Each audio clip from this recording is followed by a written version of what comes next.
ಎಲ್ಲರಿಗೂ ನಮಸ್ಕಾರ ವೀಕ್ಷಕರೇ. 2025 ಮೇ 12ರಂದು ಶಕ್ತಿಶಾಲಿ ಹುಣ್ಣಿಮೆ.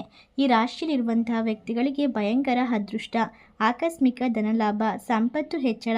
ಈ ದಿನ ಹಲವು ಶುಭ ಸಂಯೋಜನೆ ನಿರ್ಮಾಣವಾಗುತ್ತದೆ.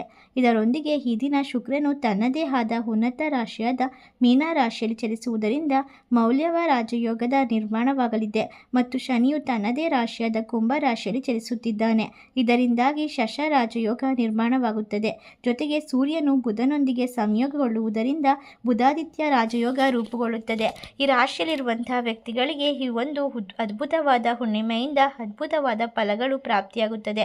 ಹಾಗಾದರೆ ಯಾವೆಲ್ಲ ರಾಶಿಯವರಿಗೆ ಯಾವೆಲ್ಲ ರೀತಿಯ ಲಾಭ ಹಾಗೂ ಅದೃಷ್ಟಗಳು ಬರುತ್ತದೆ ಎಂದು ಸಂಪೂರ್ಣವಾಗಿ ತಿಳಿದುಕೊಳ್ಳೋಣ. ಈ ಒಂದು ದಿನ ತುಳಸಿ ಗಿಡದ ಬುಡದಲ್ಲಿ ಈ ಒಂದು ವಸ್ತುವನ್ನು ಬಚ್ಚಿಟ್ಟರೆ ಅಖಂಡ ಐಶ್ವರ್ಯ ನಿಮ್ಮದಾಗುತ್ತದೆ.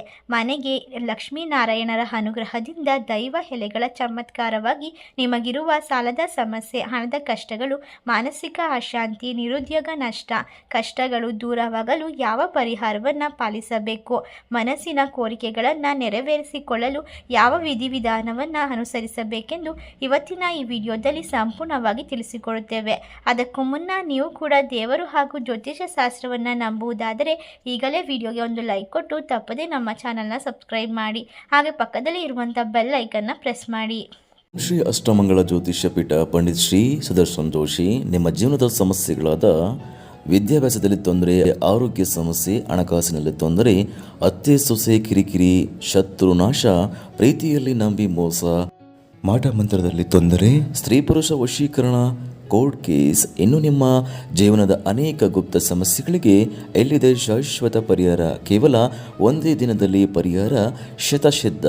ಈಗಲೇ ಕರೆ ಮಾಡಿ ಮೊಬೈಲ್ ನಂಬರ್ 9591430662. ಹೌದು, ಕುಂಭರಾಶಿ ಜನರಿಗೆ ಲಗ್ನದ ಮನೆ ಅಂದರೆ ಮೊದಲನೆಯ ಮನೆಯಲ್ಲಿ ವಿಶೇಷವಾದ ಯೋಗಗಳು ರೂಪುಗೊಳ್ಳುತ್ತದೆ.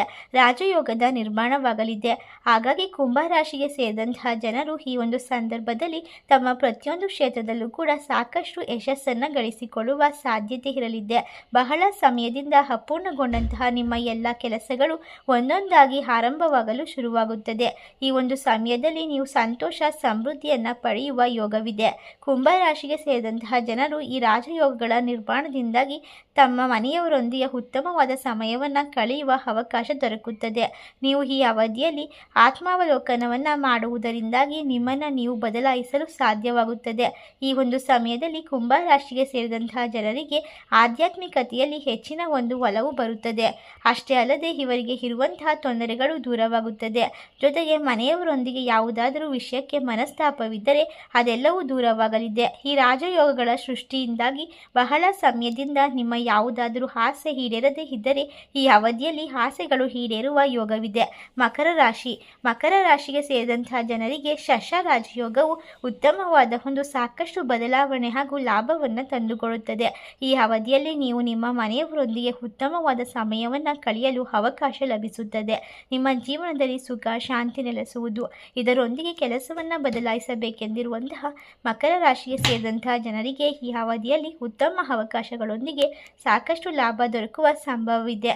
ಈ ಸಮಯದಲ್ಲಿ ನೀವು ಮಾಡಿದಂತಹ ಕೆಲಸಗಳಲ್ಲಿ ನೀವು ಹೆಚ್ಚಿನ ಯಶಸ್ಸನ್ನು ಗಳಿಸುವ ಸಾಧ್ಯತೆ ಇರುವುದರಿಂದ ಸಮಾಜದಲ್ಲಿ ಉತ್ತಮವಾದ ಹೆಸರನ್ನು ಗಳಿಸುವಲ್ಲಿ ನೀವು ಯಶಸ್ಸನ್ನು ಪಡೆದುಕೊಳ್ಳುವಿರಿ. ಲಕ್ಷ್ಮೀ ದೇವಿಯ ಕೃಪಕಟಾಕ್ಷದಿಂದ ಈ ಒಂದು ಹುಣ್ಣಿಮೆಯಿಂದ ಈ ರಾಶಿಯಲ್ಲಿರುವಂತಹ ವ್ಯಕ್ತಿಗಳಿಗೆ ಹಣಕ್ಕೆ ಸಂಬಂಧಿಸಿದಂತೆ ಯಾವುದೇ ಕೊರತೆ ಉಂಟಾಗುವುದಿಲ್ಲ. ಇದರೊಂದಿಗೆ ನೀವು ಸಾಲಗಳಿಂದ ಮುಕ್ತಿ ಪಡೆಯುವ ಯೋಗ ಕೂಡ ಬರುತ್ತದೆ. ಹಾಗೆ ನಿಮ್ಮ ಆರ್ಥಿಕ ಸ್ಥಿತಿಯು ಬಹಳಷ್ಟು ಉತ್ತಮವಾಗಿರುತ್ತದೆ. ಮಕರ ರಾಶಿಗೆ ಸೇರಿದಂತಹ ಜನರು ಗೌರವ ಮತ್ತು ಖ್ಯಾತಿಯನ್ನು ಸಮಾಜದಲ್ಲಿ ಸಾಕಷ್ಟು ವೃದ್ಧಿಯನ್ನು ಕಂಡುಕೊಳ್ಳಬಹುದು. ಈ ಒಂದು ಸಮಯದಲ್ಲಿ ನೀವು ಮನೆಯವರೊಂದಿಗೆ ಮತ್ತು ನಿಮ್ಮ ಸಂಗಾತಿಯೊಂದಿಗೆ ಉತ್ತಮ ಸಮಯವನ್ನು ಕಳೆಯುವ ಅವಕಾಶ ಲಭಿಸುತ್ತದೆ. ಮಿಥುನ ರಾಶಿ ಈ ರಾಶಿಯಲ್ಲಿರುವಂತಹ ವ್ಯಕ್ತಿಗಳಿಗೆ ರಾಜಯೋಗಗಳ ನಿರ್ಮಾಣದಿಂದಾಗಿ ಅದೃಷ್ಟ ಎನ್ನುವುದು ದುಪ್ಪಟ್ಟಾಗುತ್ತದೆ. ಬಹಳಷ್ಟು ಶುಭ ಫಲವನ್ನು ನೀಡುತ್ತದೆ. ಈ ರಾಶಿಯಲ್ಲಿರುವಂತಹ ವ್ಯಕ್ತಿಗಳು ತಮ್ಮ ಪ್ರತಿಯೊಂದು ಕ್ಷೇತ್ರದಲ್ಲಿಯೂ ಕೂಡ ಅಪಾರವಾದ ಯಶಸ್ಸನ್ನು ಪಡೆದುಕೊಳ್ಳುತ್ತಾರೆ. ಸಾಕಷ್ಟು ಧನಲಾಭವನ್ನು ಹೊಂದುವ ಅವಕಾಶ ಲಭಿಸುತ್ತದೆ. ಈ ಸಮಯದಲ್ಲಿ ನೀವು ಮನೆಯವರೊಂದಿಗೆ ಅಥವಾ ನಿಮ್ಮ ಸ್ನೇಹಿತರೊಂದಿಗೆ ಯಾವುದಾದರೂ ಧಾರ್ಮಿಕ ಯಾತ್ರೆಗೆ ಪ್ರಯಾಣಿಸುವ ಸಾಧ್ಯತೆ ಇರಲಿದೆ.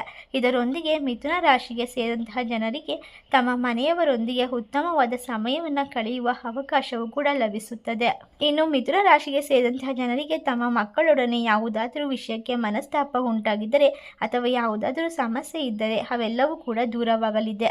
ಹಾಗೆ ನಿಮ್ಮ ಮಕ್ಕಳಿಂದ ನಿಮಗೆ ಶುಭ ಸುದ್ದಿ ಲಭಿಸುವ ಯೋಗವಿದೆ. ವೃತ್ತಿ ಜೀವನದಲ್ಲಿ ನೀವು ಎದುರಿಸುತ್ತಿರುವಂತಹ ಎಲ್ಲ ರೀತಿಯ ಸಮಸ್ಯೆಗಳಿಗೆ ಈ ಒಂದು ಸಮಯದಲ್ಲಿ ಪರಿಣಾಮಕಾರಿಯಾಗಿ ಪರಿಹಾರ ದೊರಕುತ್ತದೆ. ಈ ಒಂದು ವಿಶೇಷವಾದ ಹುಣ್ಣಿಮೆಯಿಂದ ಪ್ರಗತಿಯನ್ನು ಗಳಿಸುವ ಯೋಗವಿದೆ. ಈ ಸಮಯದಲ್ಲಿ ನೀವು ಜಾತಕದಲ್ಲಿ ಮತ್ತು ಜೀವನದಲ್ಲಿ ಸಂತೋಷ ಸಮೃದ್ಧಿಯನ್ನು ಹೊಂದುತ್ತೀರಾ. ಈ ರಾಶಿಯಲ್ಲಿರುವಂತಹ ವ್ಯಕ್ತಿಗಳು ಈ ಒಂದು ದಿನದ ಆರಂಭದಲ್ಲಿ ಸ್ನಾನ ಮಾಡುವ ನೀರಿಗೆ ತಪ್ಪದೇ ಒಂದು 4 ತುಳಸಿ ದಳಗಳನ್ನು ಹಾಕಿಕೊಂಡು ಸ್ನಾನವನ್ನು ಮಾಡಿದರೆ ಲಕ್ಷ್ಮಿಯ ಅನುಗ್ರಹ ಸುಲಭವಾಗಿ ಪ್ರಾಪ್ತಿಯಾಗಿ ಆ ದಿನವೆಲ್ಲ ನೀವು ಮಾಡುವಂತಹ ಕೆಲಸದಲ್ಲಿ ಲಕ್ಷ್ಮೀನಾರಾಯಣರ ಅನುಗ್ರಹದಿಂದ ಜಯ ಉಂಟಾಗುತ್ತದೆ. ದೇಹದಲ್ಲಿ ವಿಶೇಷ ಚೈತನ್ಯ ಉಂಟಾಗುತ್ತದೆ. ಸ್ನಾನ ಆದ ನಂತರ ತುಳಸಿ ಗಿಡದ ಸ್ವಲ್ಪ ಮಣ್ಣನ್ನು ತೆಗೆದುಕೊಂಡು ಆ ಮಣ್ಣಿಗೆ ಸ್ವಲ್ಪ ಹಸಿ ಹಾಲು ಹಾಗೂ ಗಂಧವನ್ನು ಬೆರೆಸಿ ಹಣೆಗೆ ತಿಲಕವಾಗಿ ಇಟ್ಟುಕೊಂಡು ನಂತರ ಮನೆಯಿಂದ ಹೊರ ಹೋಗಬೇಕು. ಇದರಿಂದ ಲಕ್ಷ್ಮೀ ದೇವಿಯ ಅನುಗ್ರಹ ಪ್ರಾಪ್ತಿಯಾಗುತ್ತದೆ. ಸರ್ವ ಕ್ಷೇತ್ರದಲ್ಲೂ ಕೂಡ ಜನವಶ ಧನವಶ ಉಂಟಾಗಿ ಅನೇಕ ಶುಭ ಫಲಗಳನ್ನು ನೀವು ನೋಡಬಹುದಾಗಿದೆ. ಈ ತಿಲಕವನ್ನು ಚಿಕ್ಕ ಮಕ್ಕಳು, ಮನೆಯ ಯಜಮಾನಿ, ಹಿರಿಯರು ಯಾರು ಬೇಕಾದರೂ ಹಣೆಗೆ ಇಡಬಹುದು. ವಿದ್ಯಾರ್ಥಿಗಳು ಇಟ್ಟರೆ ವಿದ್ಯೆ, ವ್ಯಾಪಾರಸ್ಥರು ಇಟ್ಟರೆ ವ್ಯಾಪಾರ ಜಯ, ಉದ್ಯೋಗಸ್ಥರು ಇಟ್ಟರೆ ಉದ್ಯೋಗ ಜಯ. ಹೀಗೆ ಸರ್ವ ಕಾರ್ಯದಲ್ಲೂ ಸರ್ವ ಕ್ಷೇತ್ರದಲ್ಲಿ ಕೂಡ ವಿಶೇಷವಾದ ಧನಲಾಭ, ನೆಮ್ಮದಿಯನ್ನು ಇದರಿಂದ ಕಾಣಬಹುದಾಗಿದೆ. ವಾರಕ್ಕೆ 3 ಬಾರಿ ಆದರೂ ಸ್ನಾನ ಆದ ಬಳಿಕ ತುಳಸಿ ಗಿಡದ ಬುಡದ ಮಣ್ಣನ್ನು ತೆಗೆದುಕೊಂಡು ನಿಮ್ಮ ಮನೆಯ ಮುಖ್ಯ ದ್ವಾರದ ಮೇಲೆ ಸ್ವಸ್ತಿಕ್ ಚಿಹ್ನೆಯನ್ನು ಬರೆದರೆ ಅಷ್ಟಲಕ್ಷ್ಮಿಯರ ಕೃಪೆ ಮನೆಗೆ ಪ್ರಾಪ್ತಿಯಾಗುತ್ತದೆ. ಮನೆಯಲ್ಲಿ ಸದಾ ಹಣ, ಐಶ್ವರ್ಯ, ನೆಮ್ಮದಿ ಉಂಟಾಗಿ ಆರೋಗ್ಯ ತುಂಬಿ ತುಳುಕುತ್ತದೆ. ಈ 3 ಕೆಲಸಗಳನ್ನು ವಾರದಲ್ಲಿ ಕನಿಷ್ಠ 1 ಬಾರಿ ಆದರೂ ಮಾಡಿದರೆ ಮನೆಯಲ್ಲಿ ಸದಾ ನಕಾರಾತ್ಮಕತೆ ಅಂದರೆ ನಕಾರಾತ್ಮಕ ಶಕ್ತಿ ಎಲ್ಲ ಹೋಗಿ ಸಕಾರಾತ್ಮಕ ಆಲೋಚನೆ, ಸಕಾರಾತ್ಮಕ ಶಕ್ತಿ ವೃದ್ಧಿಯಾಗುತ್ತದೆ. ಇನ್ನು ಮನೆಯಲ್ಲಿನ ನೆಗೆಟಿವ್ ಶಕ್ತಿ ಹೊರಗೆ ಹೋಗುತ್ತದೆ.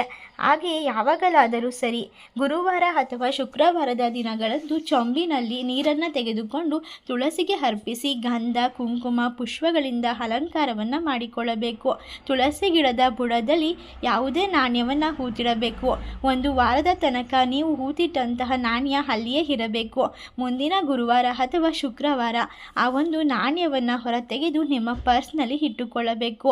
ಇದರಿಂದಾಗಿ ಹಣಕಾಸಿನ ಹರಿವು ಉತ್ತಮವಾಗುತ್ತಾ ಹೋಗುತ್ತದೆ. ಹಣಕಾಸಿನ ಸಮಸ್ಯೆಗಳು ಕಳೆದು ಅದೃಷ್ಟ ಕೂಡಿ ಬರುತ್ತದೆ. ತುಳಸಿಯ ದೈವ ಶಕ್ತಿಯಿಂದ ನಾರಾಯಣ ಸಮೇತ ಮಹಾಲಕ್ಷ್ಮಿ ದೇವಿಯ ಅನುಗ್ರಹ ಕೂಡ ದೊರೆತು ಜೀವನದಲ್ಲಿ ಸಾಕಷ್ಟು ಬದಲಾವಣೆಗಳ ಜೊತೆಗೆ ಬಡತನ ಕ್ರಮಕ್ರಮವಾಗಿ ದೂರವಾಗುತ್ತದೆ. ಇನ್ನು ಮನಸ್ಸಿನ ಕಠಿಣ ಕೋರಿಕೆಗಳು ನೆರವೇರಲು ಹರಳಿ ಎಲೆಯ ಈ ವಿಶೇಷ ಪರಿಹಾರವನ್ನು ಮಾಡಿಕೊಂಡರೆ ತುಂಬಾ ಉತ್ತಮ.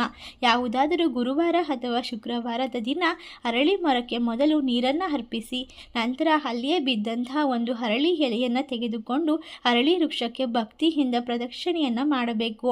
ಲಕ್ಷ್ಮೀನಾರಾಯಣರ ವಾಸವಿರುವಂತಹ ಅರಳಿ ವೃಕ್ಷದ ಅನುಮತಿಯನ್ನು ಪ್ರದಕ್ಷಿಣೆಯ ಮೂಲಕ ಪಡೆದು ಮನೆಗೆ ಆ ಎಲೆಯನ್ನು ತರಬೇಕು. ಎಲೆಯ ಜೊತೆಗೆ ಒಂದು ಚಿಕ್ಕ ಹರಳಿ ಕಡ್ಡಿಯನ್ನು ಕೂಡ ಮನೆಗೆ ತರಬೇಕು. ನಂತರ ಆ ಎಲೆಯನ್ನು ಮೊದಲು ನೀರಿನಿಂದ ತೊಳೆಯಬೇಕು. ಅರಿಶಿನಕ್ಕೆ ಸ್ವಲ್ಪ ನೀರು, ಹಸಿ ಹಾಲು ಅಥವಾ ಗಂಗಾ ಜಲವನ್ನು ಬೆರೆಸಿ ಆ ಹಸಿ ಅರಿಶಿನದ ನೀರಿನಿಂದ ಹರಳಿ ಕಡ್ಡಿಯ ಸಹಾಯದಿಂದ ಹರಳಿ ಎಲೆಯ ಮೇಲೆ ಮೊದಲು ಓಂ ಎಂದು ಮೇಲ್ಭಾಗದಲ್ಲಿ ಬರೆಯಬೇಕು.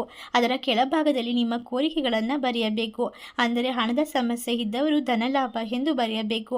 ಸಾಲದ ಕಷ್ಟವಿದ್ದರೆ ಸಾಲದ ಸುಳಿ ಎಂದು ಬರೆಯಬೇಕು. ವಿದ್ಯೆಗೆ ಸಂಬಂಧಪಟ್ಟಿದ್ದರೆ ವಿದ್ಯೆಗೆ, ಮದುವೆಗೆ ಸಂಬಂಧಪಟ್ಟರೆ ಮದುವೆ, ಉದ್ಯೋಗ ಬೇಕೆಂದರೆ ಉದ್ಯೋಗ, ಹೀಗೆ ಕೋರಿಕೆಗಳ ಅನುಗುಣವಾಗಿ ಚಿಕ್ಕದಾಗಿ ಕೋರಿಕೆ ಹೆಸರನ್ನು ಬರೆದು ನಿಮಗೆ ಯಾವ ಕೆಲಸ ಆಗಬೇಕು ಅದನ್ನು ಮನಸ್ಸಿನಲ್ಲೇ ಹೇಳಿಕೊಳ್ಳಬೇಕು. ಕೋರಿಕೆಯ ಕೆಳಗಡೆ ಸಾಧ್ಯವಾಗಿದ್ದರೆ ಓಂ ನಮೋ ಭಗವತೆ ವಾಸುದೇವಾಯ ನಮಃ ಅಥವಾ ಚಿಕ್ಕದಾಗಿ ನಾರಾಯಣ ಎಂದು ಬರೆಯಬೇಕು. ಬೆಳಗ್ಗೆ ಹೀಗೆ ಬರೆದು ಈ ಎಲೆಯನ್ನು ದೇವರ ಕೋಣೆಯಲ್ಲಿ ಇರಿಸಬೇಕು. ಸಂಜೆಯ ಸಮಯದಲ್ಲಿ ಆ ಒಂದು ಎಲೆಯನ್ನು ತೆಗೆದುಕೊಂಡು ನಿಮ್ಮ ಇಷ್ಟ ದೇವರ ಹೆಸರನ್ನು ಸ್ಮರಿಸಿಕೊಂಡು ಲಕ್ಷ್ಮೀನಾರಾಯಣರಿಗೆ ನಮಸ್ಕಾರವನ್ನು ಮಾಡಿಕೊಳ್ಳಬೇಕು. ನಂತರ ಆ ಎಲೆಯನ್ನು ಹರಿಯುವ ನೀರಿನಲ್ಲಿ ಆಗಿರಬಹುದು, ತೆಂಗಿನ ಮರದ ಕೆಳಗೆ ಆಗಿರಬಹುದು ಅಥವಾ ಯಾವುದೇ ಮರದ ಕೆಳಗೆ ಇಟ್ಟು ಮನೆಗೆ ಬರಬೇಕು.